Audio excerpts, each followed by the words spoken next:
Hi my dear students, welcome to the next computer class. Hope you all are fine and safe. In the previous video, we just started the concept of web designing. Okay, how we are creating web pages with the help of any of the languages. So we just started about static web pages and also dynamic web pages, and also we discussed the comparison between static web page and also dynamic web pages. Clear? So I already mentioned when we are creating a web page, if the content and layout remain same, that web page is belonging to static web page category. If the content and layout is changing according to the data that we are supplying, then it will belonging to dynamic scripting language or dynamic web page category.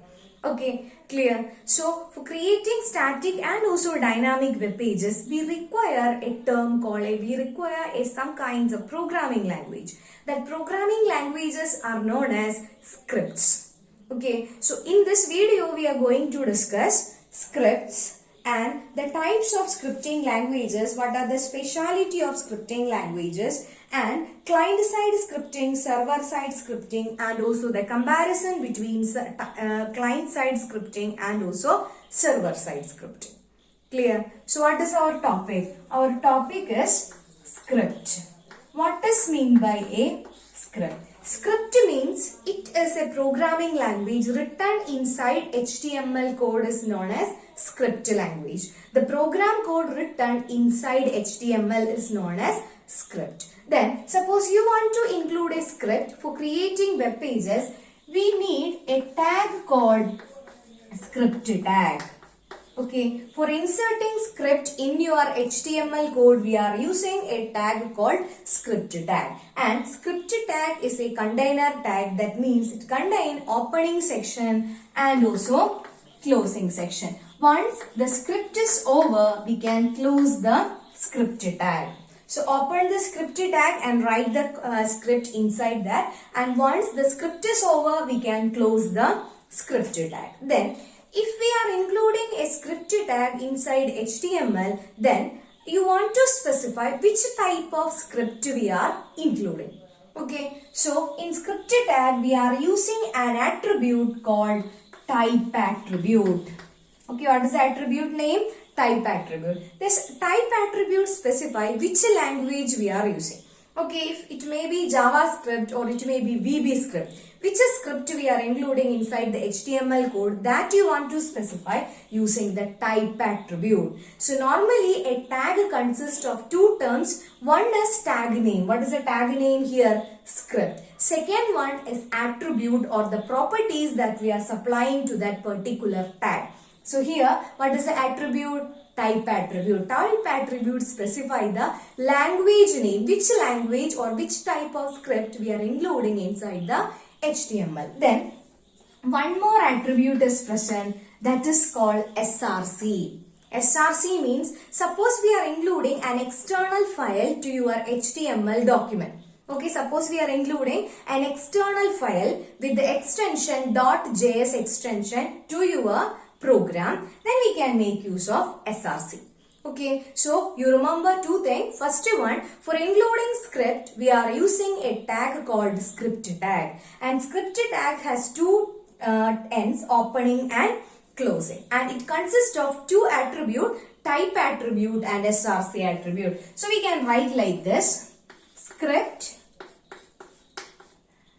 type equal to JavaScript. Okay, type equal to JavaScript. That means we are including a JavaScript in our HTML. Instead of JavaScript, if I mention VB script, that means we are including a VB script program into our HTML. Then one more is there, that is called SRC. SRC equal to jp.js.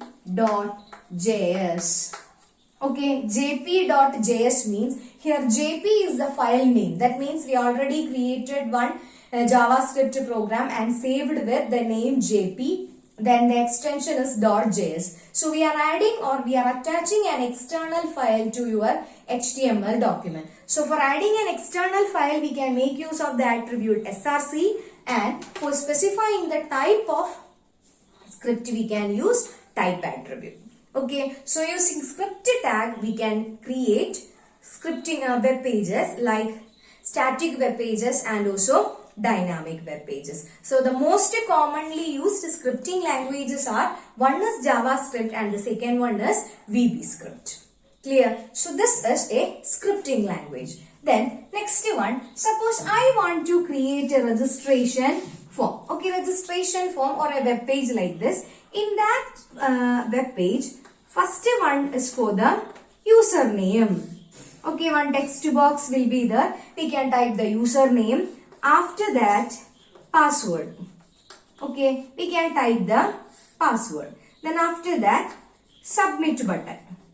Okay, submit button will be there. Okay, for example, this is a web page. Okay, a registration form. In the first box, we can type the username. Then after that, you can type the password. And after typing username and password, we are clicking the submit button. When you click on the submit button, the data is transferring to server. Server maintain their own database.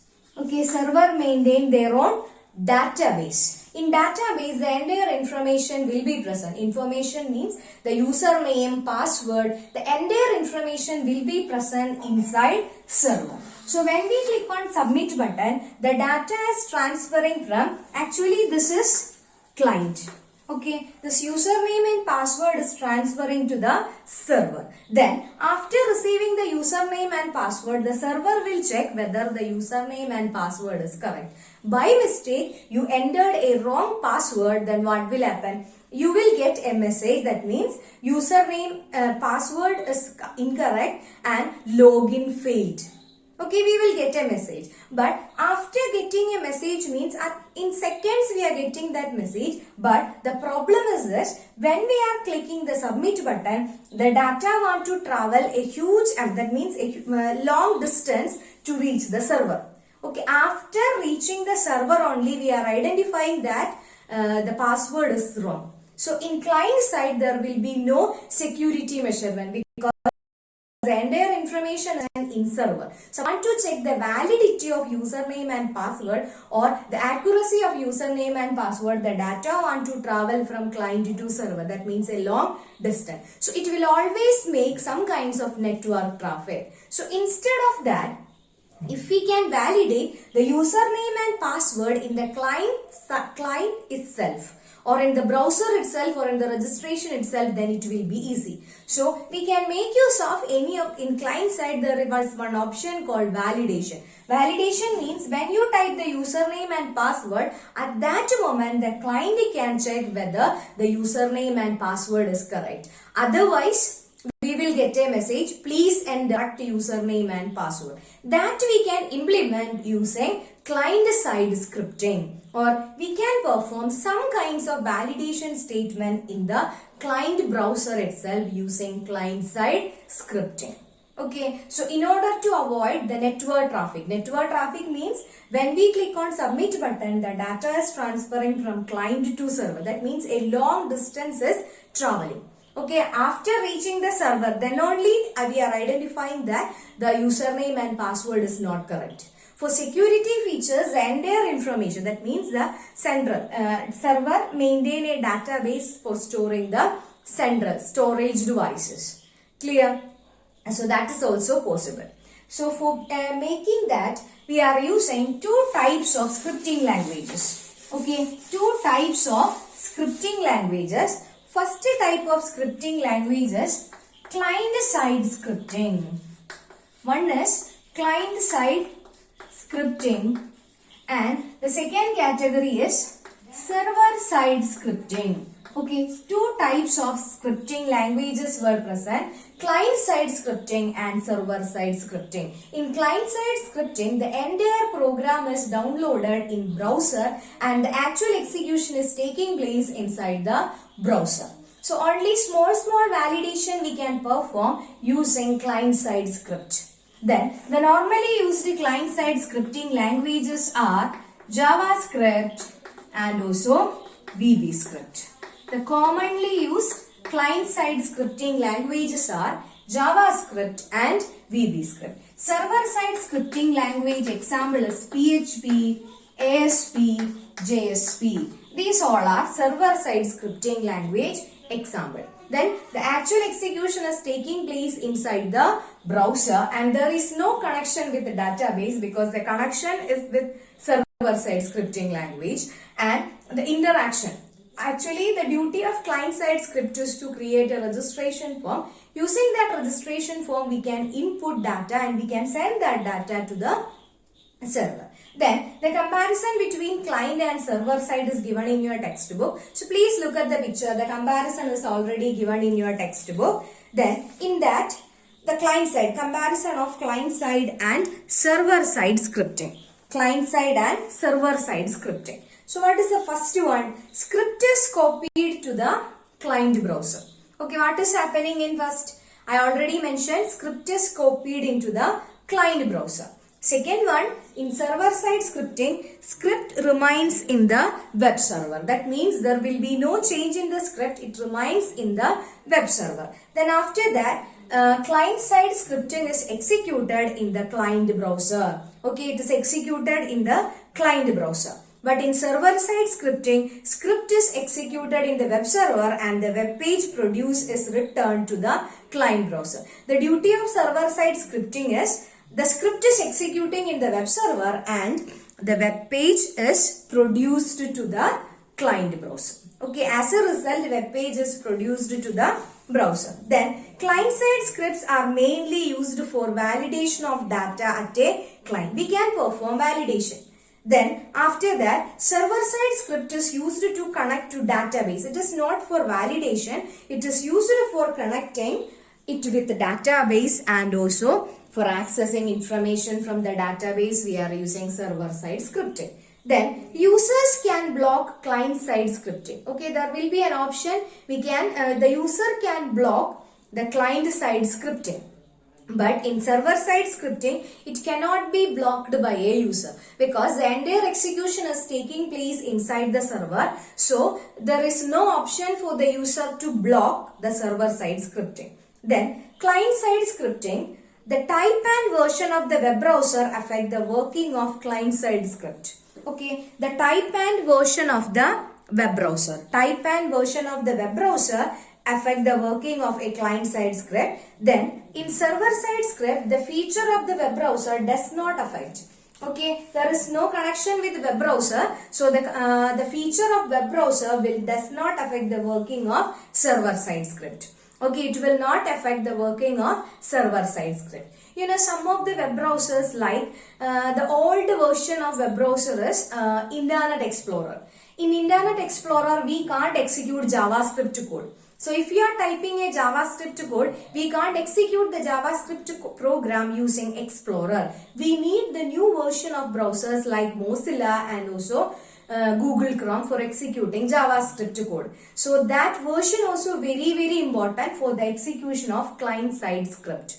So normally the duty of client side is only for executing. Actually this is used for validation. Validation means if suppose this is a username. Username means at the designing time we assign that in username only characters are present. No other numbers or special characters are not allowed. So by mistake, instead of character or instead of alphabet, we typed a digit. Then at that moment, we will get a warning message. This field only contains characters. So that is called validation. Then one more validation is suppose you want to type the mobile number.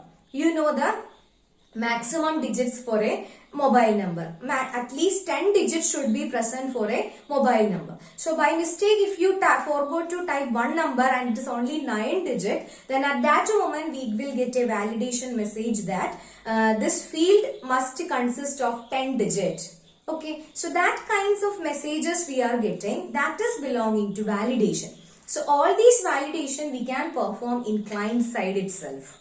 Okay, that is the speciality of client-side scripting. Then in JavaScript, there is one technology called Ajax. Okay, using Ajax we can perform or without refreshing we will get the web pages. Okay, that we will discuss later what is meant by Ajax. So these all are the technologies that we are using for making validation in client side itself. So if we are making validation in client side itself, we can reduce the network traffic. Network traffic means the data is transferring from client to server. Huge distance want to travel for the validation. Okay, in order to avoid this, if we can perform validation in the client side itself, then always it will avoid the network traffic. Okay, so that is the speciality of client side scripting. Clear? Then server side scripting means it is used for creating dynamic web pages. Dynamic web pages means the scripting languages that deals with databases. Okay, what is it? It deals with databases or it interacts with databases. Clear? So, these are the topics that we are discussing in this video. So, again we will revise the topics that we studied. We started with scripts. Okay, we started with scripts. What does mean by a script? Actually, scripts are the program code written inside the HTML pages. Okay, scripts are the program codes written inside HTML pages. Then they are used that means any of the text editor tools we can use like Notepad, Genie, PHP, anything we can use for the creation of scripts. Then in HTML page, script is written inside the script tag. Script tag is a container tag, that means opening tag and closing tag will be there. Then it has two attributes, type and src.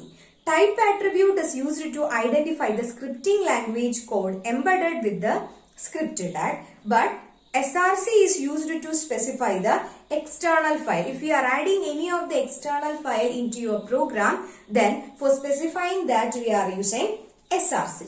Then after that we discussed about two kinds of scripting languages, client-side scripting and also server-side scripting. In client-side scripting, normally it is used for validation purpose, and when we click on submit button, the data is transferring from client to server.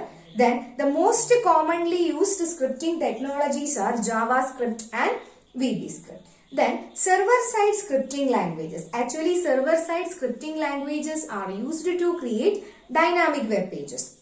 Okay, then the most popular server-side scripting languages are Perl, PHP, ASP, JSP, etc. And also we discussed about the comparison of client-side scripting language and also server-side scripting language. There is one point present, user can block client-side scripting language, but user cannot block server-side scripting language because it is taking place inside the web server. Okay, that means actual execution is taking place inside the server side itself. So that's why a user can't block a server-side scripting language. Then you want to write one question in your notebook, that is, write the comparison between client-side scripting language and also server-side scripting language. In your textbook, one table is given that you want to write in your notebook. This is also an important question. You can expect this question for your board examination. Okay, comparison between client-side and also server-side. So we studied about client-side scripting, server-side scripting, dynamic web pages, static web pages. So next one we will discuss about different types of scripting languages. Two of them we already know, JavaScript and VBScript, then PHP, ASP, JSP. These all we will discuss in the coming videos because these languages are used for creating static and also dynamic web pages. Clear? So, hope you understood this concept. The remaining section we will discuss in the next video. Okay then, thank you.